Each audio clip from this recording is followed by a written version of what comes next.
What betrayal nearly destroyed your life, and how did you finally build yourself back up from the absolute bottom? I was 34, newly engaged, and had just sunk every dime of my inheritance into launching a niche tech company with my best friend Daniel, when his final, devastating act proved that the only thing worse than being completely broke is realizing the person who ruined you was the one you trusted with your entire goddamn future. That man didn't just take my business. He tried to erase me from the industry, and it took me a full decade to finally claw my way out of the hole he dug. I'll start this where everything still looked like it was going to work out. It was September 2015. We had just finished securing the seed round of funding for Loom, the project Daniel and I had spent the last 5 years building in my cramped garage. Loom was a platform for automating small-scale manufacturing logistics, the kind of boring but essential software that was going to make us wealthy. We were going to be the new blood in the logistics tech scene, the little guys who actually knew how to code and weren't just pitch deck artists. Daniel was hunched over his mechanical keyboard, the rhythmic clack clack clack sounding like a frantic drummer in a quiet room. He had the genius for the complex low-level architecture, the algorithms that made the platform truly novel. I was the face, the guy who could talk to venture capitalists and, more importantly,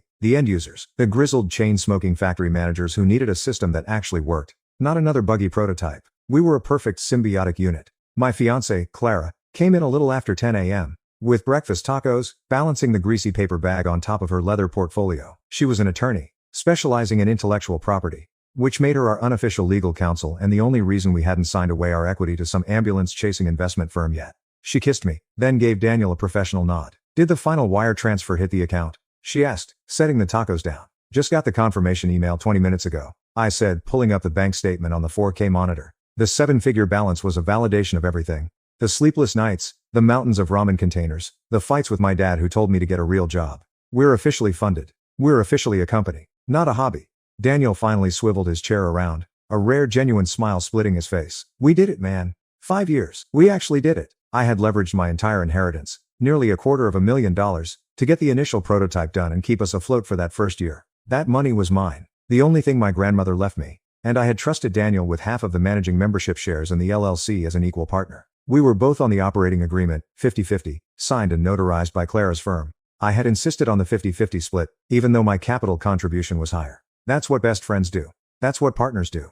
3 weeks after the money hit, the atmosphere in the office changed. Daniel started coming in later, leaving earlier, and his code contributions dropped off a cliff. When I'd ask him what was going on, he'd snap, saying he was deep in the weeds on the server-side stuff and that I wouldn't understand. I accepted it. I had to. He was the technical brain, and I was neck-deep in vendor contracts and hiring our first handful of junior developers. Clara noticed it too. We'd be at dinner, and she'd tap her fork against her plate.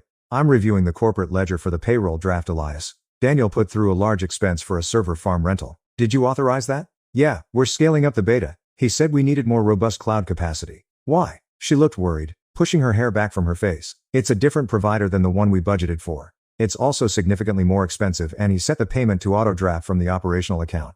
It just smells sloppy." I waved it off, telling her she was being paranoid. Daniel had always been a little scattered, a pure creative genius who sometimes forgot to put a stamp on an envelope. I trusted him. That was my fatal, idiotic flaw. The real shift happened in January 2016, 4 months into being Ariel Company. We were scheduled to present at a major tech summit in San Jose, our big coming out party. We had the flight and hotel booked, the demo ready. 2 days before we were supposed to leave, I walked into the office and found the lights off. Daniel wasn't there, which wasn't unusual, but the door was unlocked, and his desk was entirely clean. Not just messy genius clean, but gone. His monitor, his specialized keyboard, his ergonomic chair, all of it. I called his phone. Straight to voicemail. I texted, no reply. Panic began to rise in my chest. I logged into the admin dashboard for Loom. Everything looked fine. The user data was there. The code repository was intact. I started digging, looking for any sign of a hack or a malicious deletion. Nothing. I was trying to log into the main corporate banking portal when a pop-up window appeared. It was an access denied message. I tried my password again. Denied. I called the bank's business services line. "I'm sorry, sir, but your access was revoked 4 days ago," the representative said, her voice a calm drone against the frantic beating of my heart. "The primary account holder, Daniel Roth, filed an amendment to your operating agreement, removing you as an authorized signatory and a member of the LLC." The air went out of the room. I remember the white noise of the telephone turning into a distant roar. My hands started to tremble, the phone almost slipping from my grip. "That's impossible," I finally managed. "We're 50-50 partners. He can't just remove me." "Under the initial filing, sir, your agreement included a clause for unilateral dissociation of a member, provided that member breached certain confidentiality and non-compete agreements," she explained, reciting corporate legalese like a eulogy. "We received a certified copy of the amended agreement and board resolution, signed by a notary, stating that you were found to be in breach and were being bought out for the sum of $1, as per the punitive clause outlined in Section 14, subsection C. I hung up, staring at the phone, feeling less like a man and more like a ghost. Daniel didn't just walk away. He didn't just steal the company. He filed paperwork that legally said I had tried to betray him and that my stake was worth $1. He used the very legal framework Clara had set up to protect us to destroy me. I called Clara, my voice raw. She came straight to the office, her face pale. She immediately knew something was fundamentally wrong with the documents. The signature on the board resolution was a near-perfect forgery of mine, and the notary seal was from a one-man office operating out of a cheap strip mall in Round Rock, an hour north of Austin. The whole thing was a lie built on a technicality he had exploited. It turned out that server farm Daniel had rented was running a near-identical clone of Loom. He had used the seed money to build a separate entity, a shadow company, while still technically using our assets. When he hit the button on the legal paperwork, he effectively transferred all the necessary data to his new infrastructure, leaving the original company an empty shell with a massive undisclosed debt to the external server provider, the one he had secretly signed a year-long, non-cancelable contract with. The legal battle that followed was the most psychologically brutal experience of my life. Clara, God bless her, took the case pro bono, but a partnership dispute in a tech startup with millions of dollars in venture capital at stake quickly turns into a war of attrition. Daniel had resources and, more importantly, he had possession of the working product. He had already reincorporated his new entity, Nova, and was actively selling to our original beta clients. I lost everything. I had to sell my condo to pay for the first few months of discovery and depositions. I burned through every bit of my retirement savings. When the legal bills mounted, Clara and I had to postpone the wedding. Then, we had to cancel it. Elias, I can't do this anymore, she told me one night in March of 2017, after 15 months of non-stop legal fights. She was exhausted, dark circles under her eyes, her usually vibrant energy completely drained. Every conversation we have is about Daniel. Every dollar we earn goes to fighting him. I love you, but this thing has swallowed you whole and it's swallowing me too. I understood. I didn't fight it. She was right. I was a shell, obsessed with vengeance, unable to see a future that didn't involve destroying Daniel. She moved out a week later. I was left alone in a 2-bedroom apartment that felt like a tomb, sleeping on an air mattress, eating canned soup and poring over case files. The court eventually sided with Daniel, not because I didn't have a compelling case for fraud, we did, but because the initial operating agreement, the one Daniel had twisted, was technically valid, and the judge ruled that Loom was too financially unstable to merit a transfer of control. The final ruling in June 2017 was a permanent injunction against me, forbidding me from pursuing any claims against Daniel's new company, Nova, and it effectively declared Daniel the sole, legitimate owner of the IP. The day the judge's ruling came down, I walked out of the courthouse, and the Texas sun felt cold. I called my lawyer, a man who had taken over from Clara, and told him to drop the appeal. The money was gone. The girl was gone. The company was gone. I had spent 2 years fighting a war I couldn't win, and now I had nothing left but debt. I was 36, unemployed, and financially radioactive. I couldn't get a job in tech in Austin because Daniel had successfully spun the narrative that I was an unstable, disgruntled former partner who had tried to sabotage his successful launch. Every time I sent a resume, I felt the phantom wall of his influence. I didn't try to kill myself, but I certainly stopped living. For 2 months, I barely left the apartment. The blinds permanently closed. I just existed on the air mattress, staring at the popcorn ceiling, running the whole sequence of events over and over in my head, searching for the moment I missed the red flag. The truth was, there was no single red flag. It was a slow, calculated move by a sociopath, a chess game played over years where I had blindly assumed my opponent was on my side. In August 2017, my landlord finally evicted me. I was 90 days late on rent. I loaded everything I owned, which wasn't much, into the back of my old pickup truck and drove east, away from the city that had devoured me. I ended up in a small, forgotten industrial town in Arkansas, population 8,000, where the air was cleaner and no one gave a damn about tech summits or seed funding. I got a job as a logistics manager at a medium-sized box manufacturer. It was a complete departure from my life. I wore a work uniform, punched a clock, and dealt with physical inventory. It was humbling and brutally dull, but it was honest. I made $45,000 a year.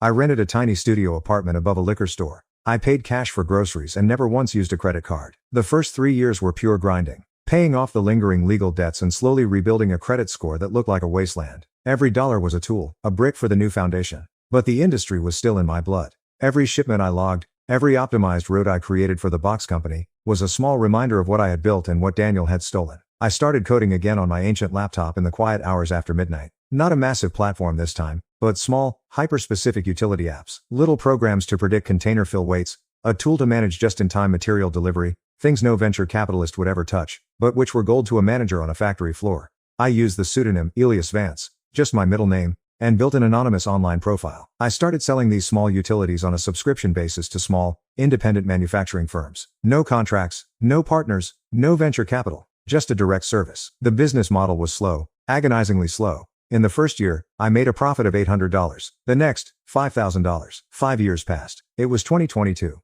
I was 41, still in Arkansas, still managing boxes during the day, but my side hustle, which I called Nexus, was finally hitting real traction. I had 20 clients, all small to medium operations, all paying a small, reliable monthly fee. I quit my job at the box company and moved Nexus into a small office space. I hired a single developer. I focused on the core concept, resilience. My software was decentralized, distributed, and entirely subscription-based. It was the antithesis of the monolithic, VC-fueled, winner-take-all mentality that Daniel thrived on. Nova had grown massive, taking millions in later funding, and was now the industry giant. But I knew its secret. It was bloated, complex, and still running on the core code Daniel had stolen from my original, lean work. Then came the reckoning. It happened in October 2024, 9 years after the initial betrayal. I was sitting in my office, which now had 3 developers and an administrative assistant when the news broke. Nova, Daniel's massive company, had suffered a catastrophic network-wide data breach. It wasn't just a hack, it was a total system shutdown. A zero-day exploit had hit a vulnerability in the very core architecture he had cloned from our original work.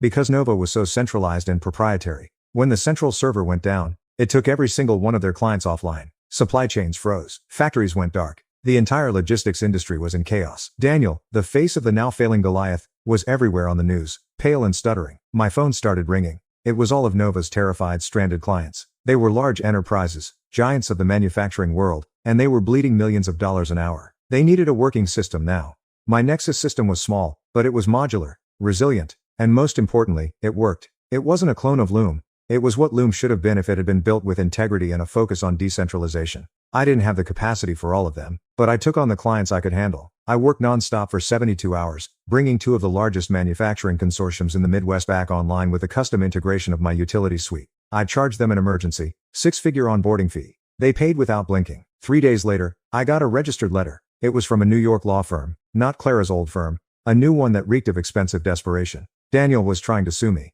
He claimed that Nexus was an unregistered, illegitimate successor to Loom and that I was violating the 2017 injunction. He claimed I was using stolen IP. The irony, the sheer brazen audacity, made me laugh out loud in my office. This time I was ready. I hired a top-tier IP defense firm. We didn't fight to prove Nexus was legitimate. We fought to expose Nova's fraudulent foundation. My legal team dug into the 2024 data breach. They proved that the vulnerability was in the code Daniel had secretly cloned from Loom in 2016. They also proved that the notary seal used in the 2017 filing, the one that had declared me in breach and worthless, was a forgery. Clara's initial suspicion was correct, and a decade later, we had the irrefutable evidence. The case never made it to court. Faced with a devastating public revelation of the 2017 fraud, and the criminal charges that would follow, Daniel settled. The settlement was total. I didn't just get my intellectual property back. I got control of the remnants of Nova's assets. The settlement included a multi-million-dollar cash payment for damages, a complete dissolution of the 2017 injunction, and a permanent ban on Daniel ever working in the logistics tech sector again. He didn't go to jail,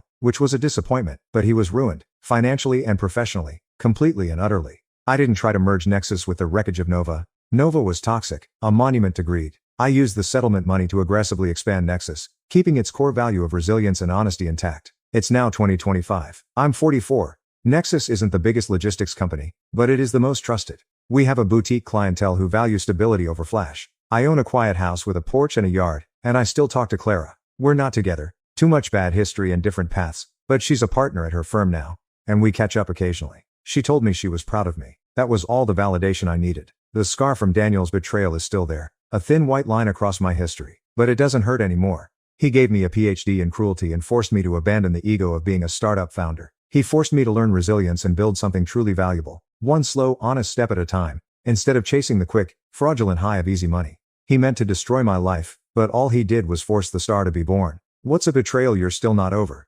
Did you get revenge? Let me know in the comments. Thanks for watching. If you got this far, leave a comment, like if you liked it, and follow for more.